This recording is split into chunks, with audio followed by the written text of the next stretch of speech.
Hi guys, so today I'm going to try and teach you or explain how to paint some US Airborne. I've got the Band of Brothers set, so I'm going to be using this, which just explains what squads you need, and also the little instruction guide on how to build the Airborne. They're really good to tell you what to do on each side.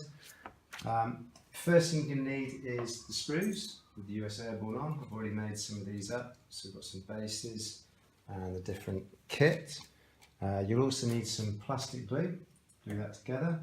You might need a little craft knife to cut bits off or trim the mould lines. I've got 3 files, I've got a flat one, there's a little triangular one and a little round one. They should get into all the parts. That's a pair of clippers, need those just to cut them off the sprues. I've got a little bit of card there which we're going to be using for spraying, so we'll put the miniatures on there and then spray them later on. Some uniform grey, Army Painter uniform grey spray paint. Then I've got all the paints, so I'm going to be using Army Painter Tan Flesh for the skin. And then I bought the US Airborne starter paint set, so there's an olive drab, Vallejo olive drab for the helmet, khaki and British Tank Crew. You need to do a 50-50 mix of that for the uniform.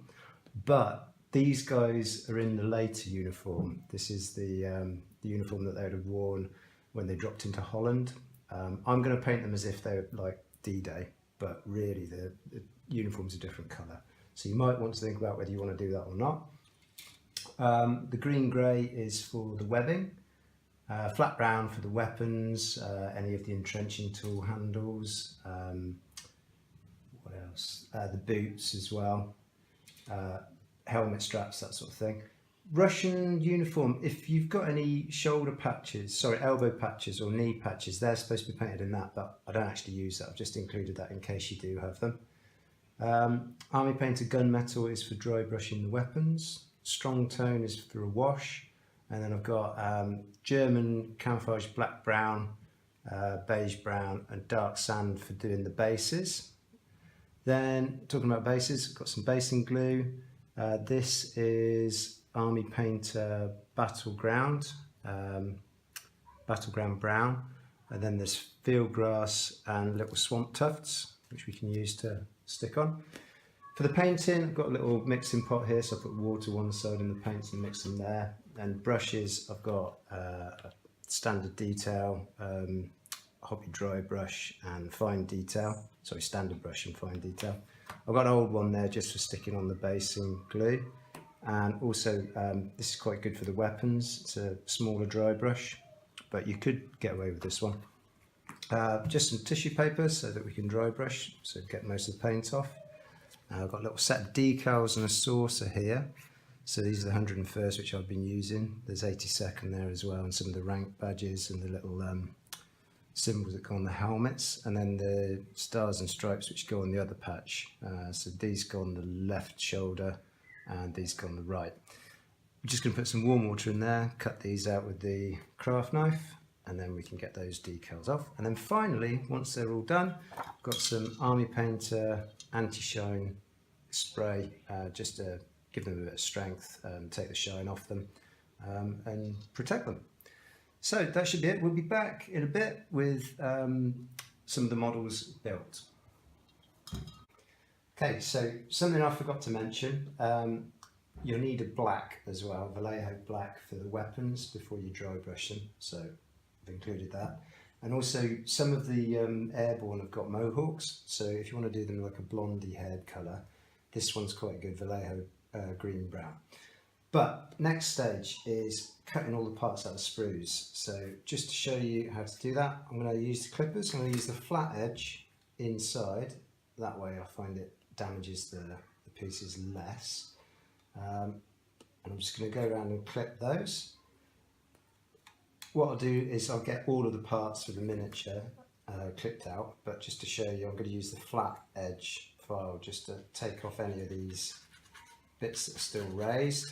If you've got any mould lines on the video, any mould lines on the model, you can use the file to take those off as well. I'm not particularly good at that. My son George always says that I leave the mould lines on. He's quite right, I do. But I'm trying not to. I'm trying to get rid of them a bit more.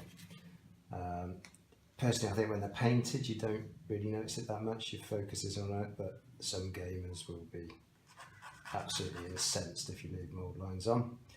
So I'll be back when all the bits are cut out and show you how to glue them together. Okay, so I've got all the parts cut out and filed down, all the mould lines filed down as well. So next bit really is just putting them together.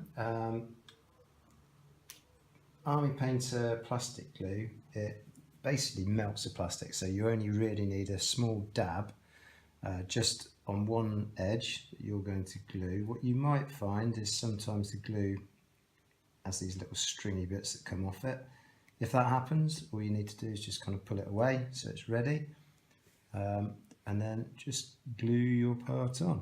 So I like painting my miniatures in batches of 5. I find that's a really efficient way of doing it. So I'm going to finish this guy and then finish the other guys, and I'll be back once they're all glued together. Okay, so I've finished building them. I've got a guy with a SMG Thompson, a couple of guys with Garans, and there's a couple of guys with BARs. So I've got my 5 soldiers ready now. I'm going to give them a spray paint with the uniform grey, the Army Painter uniform grey. Basically with this, it's not getting too close and it's not putting too much on. So I'm going to give it 5 sweeps.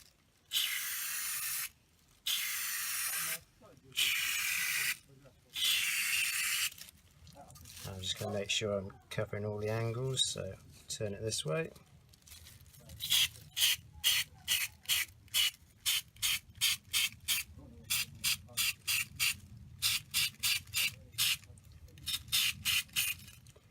The other side. I'm going to finish doing those and then we'll be back when they're finished spraying. Hi guys, so what I forgot to do before I sprayed these was base them. So what I'm going to try and do now is base them and then maybe give them another spray around the base just so that they're all the same colour, but that's basically then spray painted the undercoat. So to base them, what I'm going to use is the PVA basing glue. I'm just going to put a little squeeze on there. That's quite a big squeeze, but it doesn't matter, I can use some of it. I'm just going to spread it around with this old paintbrush until I've covered the whole base.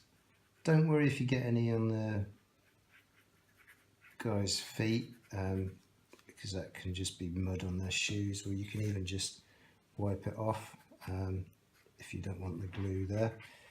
So I'm going to take some of this off and just pop it on another base. I'll use that in a minute because I've got quite a lot on there, and I've also got some on his feet, so I'm just going to take that off with a little bit of tissue paper just to clean those bits. And then what I'm going to do is just stick that into this battleground brown, make sure it's all covered, give it a tap, get any of the loose off, and you can also, if you've got any stuck on the boots now that you don't want, you can just get a little file and just take that stuff off that you don't want, so it doesn't matter too much about the glue.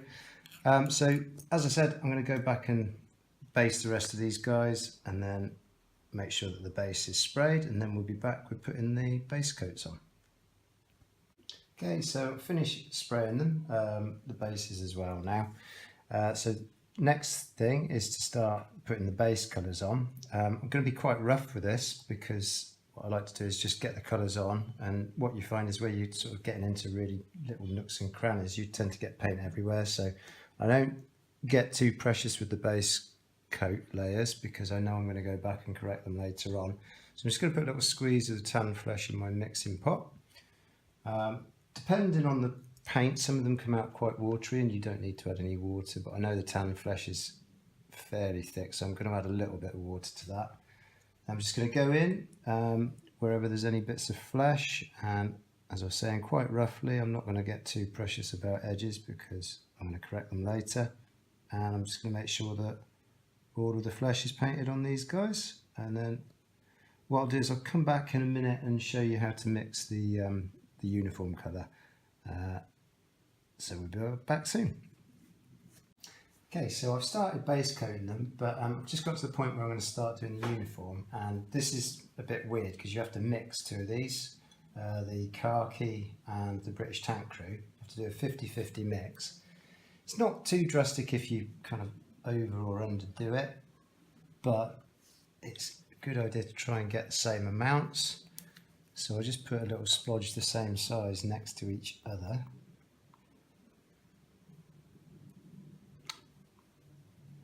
About the same size, and then a little bit of water and just mix them in till you get this sort of colour.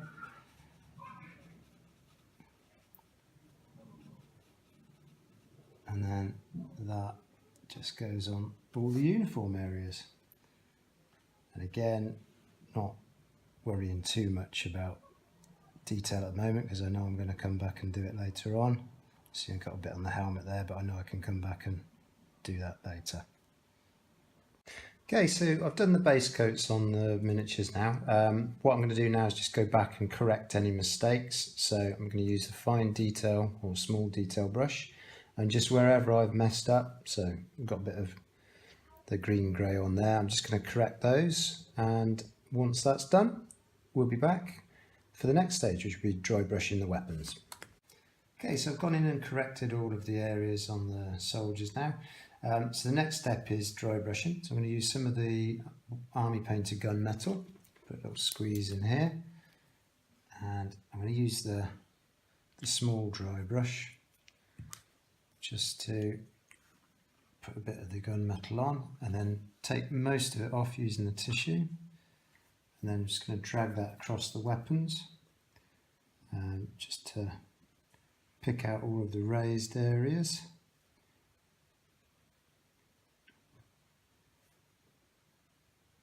What I'm also going to do is where I've marked some of the buckles and things on the boots and the press buttons on the magazine pouches is just use the fine detail, small detail brush, and just go over those just to bring out that detail. All I've done there is just paint a black dot on those buttons, and now we're just adding a little bit of gunmetal just to bring them out. Okay, so I've dry brushed all the weapons now and added little details, gunmetal on the buttons. So the next stage is to add the strong tone wash. So I'm going to put a little squeeze in the mixing pot there, and all I'm going to do is take the standard brush and just pop a bit on the brush and then drag that over the whole miniature, and what that will do is run into all of the recesses. It will darken the miniature up as well, which I kind of think makes them look a little bit more like they've been in action. Any areas that pull too much, all I need to do is just take a bit more off with the brush. So I'm going to do that to the rest of the miniatures and then be back after that. Okay, so I'll put the soft tone wash on now and they're running into the creases. Next stage is to paint the bases. So I'm going to start with a German camouflage black brown. Put a little splodge in the mixing pot, and because you've got quite a lot of raised areas, I add quite a bit of water to this just so it will run in and cover, and then it's just taking the miniature and painting onto the base.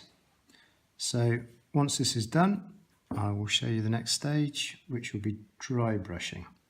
Okay, so I put the German camouflage black brown on the bases. Now I'm going to do the edges with the beige brown and also do a dry brush across the top.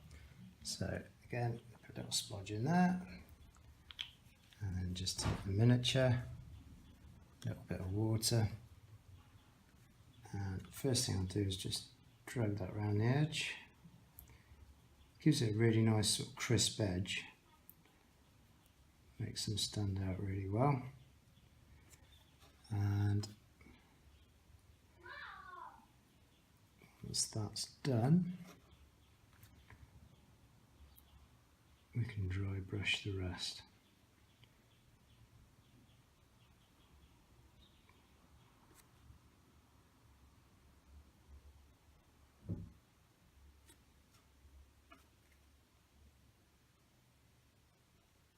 So that's the edge. And I'm just going to get my normal dry brush, and again just load that with some of that. Take off most of it, and then drag that across the base, and it will just pick up all the raised areas, make it look like little rocks and pebbles and earth. Okay, so I've dry brushed the beige brown on the bases and also painted the edges. Now I'm just going to use the dark sand to dry brush as well. So I'm just going to put a little dab on the brush, take a little bit off, and then just drag it over, pick out all of those highlighted areas. Okay, so the dark sand has been dry brushed on now, so all there is to do now for the basing is just to put a little bit of the, just put a couple of splodges on, and then use an old brush just to move them on. This is the basing glue. I always think things look good with sort of odd numbers, so 3 or 5 of something. So I'm going to put a couple of these on and then one swamp tuft. So I spreaded that around a little bit. I'm going to grab the field grass and basically just sprinkle it over where I put the glue. Bit of paper underneath just to catch any stuff so I can reuse any of the bits that come off. And then just give that a little tap, get rid of the excess, and then I've got a little space here where I can put a swamp tuft, so I'm just going to put another splodge of the basing glue on, and then don't worry about the basing glue because it will dry clear. These just pull off the backing, you just pop them where you want them, and I'm just going to use an old file just to push that down. And that's it. So I'll do the same to the others, and then we'll be ready to put the transfers on. Okay, so finished basing them with the swamp tufts and the field grass. What I do now is put the decals on. So using the craft knife, I'm going to very carefully trim these out. I've got a little saucer of warm water over here, which I'll put them in a minute. They take a little while to loosen up, and this is quite a fiddly job. You've got to be quite patient with it, but stick with it. And don't forget as well that if things are starting to stick and you don't want them to stick, if you add more water it should loosen them up again, and then you can move them around. So the first decal nearly through. My blade's not particularly sharp, but it will do the job. And then that goes in the water. If you find it hard to pick it up, just put a little dab of water on, and then that'll sit in there. So while that's softening up, I'm going to cut the stars and stripes out, which are going to go on the right shoulder. And then hopefully by the time these are out, that one will be loose enough to go. This particular miniature is going to have quite a few decals on it because he's going to be an NCO, so he's going to have the chevrons and also the little unit patches, the card suits on his helmet as well. So I'm going to pop that one in there as well.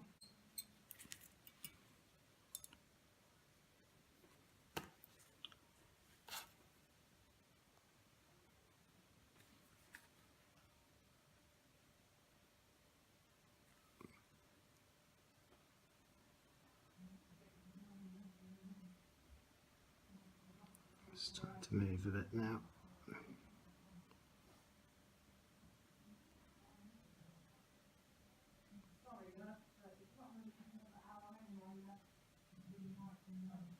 Okay, so it's just moving it into position really.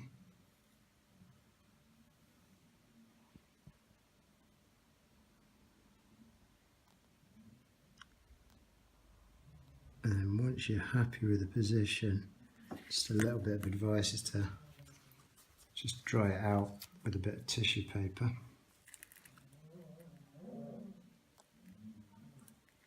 And then hopefully when you're putting the other ones on, it's not going to move around. Okay, so we'll be back when all the decals are on, and we'll look at the final stage, which will be varnishing. Okay, so I've applied the decals, Now just going to use the anti-shine army painter varnish. Again, just like when we did the base spraying, same sort of thing really, keep it fairly light. Make sure you follow the instructions and shake it for the recommended time as well. So just a few light passes. This will take all of the shine out of the models if there is any. And it's again just making sure you hit all the edges. So I'm going to finish spraying these and then we'll be back to look at the final models. Okay, so just put the varnish on and that's the miniatures complete now. Just a few things. So I think they haven't worked as well as I would have liked because I think I put too much on the base spray when I put that on. Forgetting to put the basing on originally meant that I had to get a bit darker with them. But generally I think they're okay. So if you enjoyed the video, if you could just hit the like button for me, and also please feel free to subscribe. I'm hoping to put a few more videos on soon. Planning to do a video on painting a half track, a Hannah Mag. Also just to say thanks to my son George for doing all the filming, and also hit the post notifications button as well, and then anything that does go on you will know about first.